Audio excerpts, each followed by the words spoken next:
A covalent bond is formed when the orbitals of two atoms overlap, and a pair of electrons occupy this overlap region.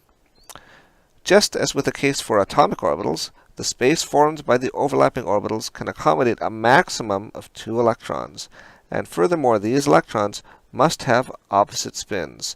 So, for example, spin up and spin down, or spin plus a half and spin minus a half. The greater the extent of orbital overlap, the stronger the bond. The extent of overlap depends on the shape and direction of the orbitals. In order for the orbitals to overlap, they must have the correct orientation and phase. Here the phases are represented by the colors red and blue. In the first example, we have molecular hydrogen, or H2, which is formed by the overlap of 2 atomic 1s orbitals. Next, we have the example of hydrogen fluoride, HF, which is formed by the overlap of the 1s atomic orbital on hydrogen and the 2p atomic orbital on fluorine. And notice that to form the bond, the 2 orbitals have to have the same phase. Finally, we have the example of fluorine, F2, which is formed by the overlap of 2 atomic p orbitals on each fluorine atom. And again, the orbitals are aligned so that the phases are the same, in this case, the 2 red phases. The greater the extent of overlap, the stronger the bond that is formed. It is important to note that the orbitals that are formed during bonding are different from the atomic orbitals that they originate from. This is because the atomic orbitals do not have the correct orientation for the molecular shapes and geometries that are experimentally observed. The atomic orbitals that we start with mix or hybridize when bonding occurs to form hybrid orbitals. The spatial orientation of these hybrid orbitals correspond with the observed molecular shapes. Some features of hybrid orbitals are 1. That the number of hybrid orbitals formed equals the number of atomic orbitals. 2. The type of hybrid orbitals formed varies with the types of atomic orbitals mixed. And we'll look into this further in greater depth during the following slides. Thirdly, the shape and orientation of a hybrid orbital maximizes the overlap with other atoms in the bond. In this example, we will look at beryllium chloride, or BeCl2.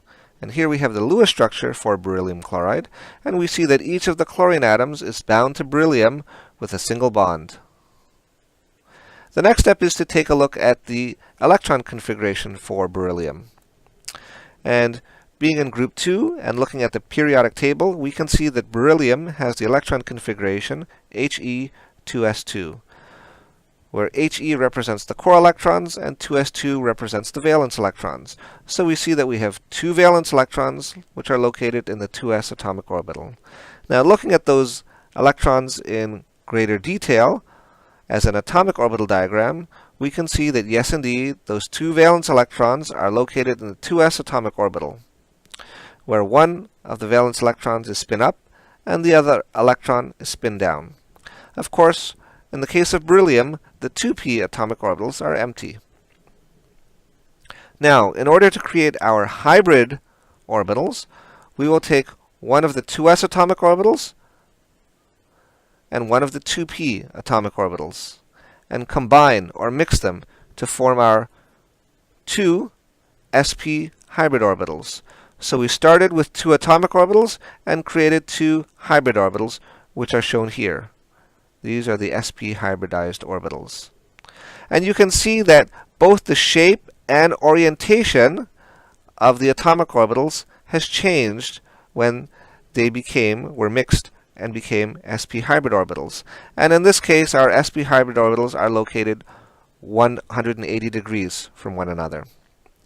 Of course, when we did the mixing or hybridization, we left 2 of the 2p atomic orbitals unhybridized, and so these 2 atomic orbitals remain unhybridized in our molecule.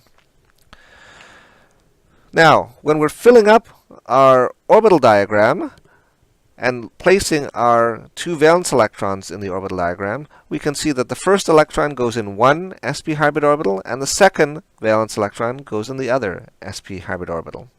And you can see that in forming the bond in beryllium chloride, the chlorine atoms form one bond to beryllium with one sp hybrid orbital, and the other chlorine atom forms a bond with beryllium with the other sp hybrid orbital. This slide just illustrates the bonding in beryllium chloride, where we see that the bonds are formed between the 3p atomic orbitals on chlorine and the 2s atomic orbitals on beryllium. And the resulting compound, beryllium chloride, is shown here on the right, along with its Lewis structure. In this example, we will look at boron trifluoride, BF3. And here we have the Lewis structure for BF3, where we have each of the fluorine atoms bound to boron with single bonds. The next step is to take a look at the electron configuration for boron, and being in group 3 and looking at the periodic table, we see that the electron configuration is He 2s2 2p1, where He represents the core electrons and 2s2 2p1 represents the 3 valence electrons. And looking at those valence electrons in greater depth, we see that 2 of the valence electrons are in the 2s atomic orbital, and 1 of the valence electrons is in the 2p atomic orbital. Now, in order to make our hybrid orbital, what we will do is we'll take 1 of the 2s atomic orbital and 2 of the 2p atomic orbitals, and then combine them or mix them to form 3 sp2 hybrid orbitals.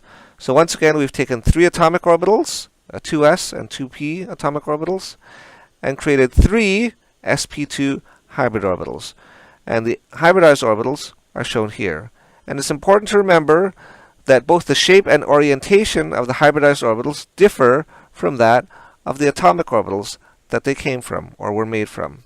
And in this case, the sp2 hybridized orbitals are oriented 120 degrees with respect to each other. Now, placing our 3 valence electrons in our new orbital diagram, we see that each one of the 3 electrons goes in each one of the 3 sp2 hybridized orbitals, as we would expect from Hund's rule and the Pauli exclusion principle. Of course, one of the 2p atomic orbitals was left unhybridized, and it remains unhybridized in our molecule. We can also see that each of the fluorine atoms is bound to boron using the sp2 hybrid orbitals, 1 hybrid orbital for each of the 3 fluorine atoms. So once again, by mixing 1 of the 1s atomic orbitals and 2 of the 2p atomic orbitals, we create 3 sp2 hybridized orbitals, with the third 2p atomic orbital remaining unhybridized. This slide just shows the bonding in BF3 and shows that each of the half-filled sp2 hybridized orbitals on the boron overlaps with the half-filled 2p atomic orbitals on each of the fluorine atoms. The 3 sp2 hybridized orbitals on boron form the points of the corners of an equilateral triangle with their axes 120 degrees apart, as shown here.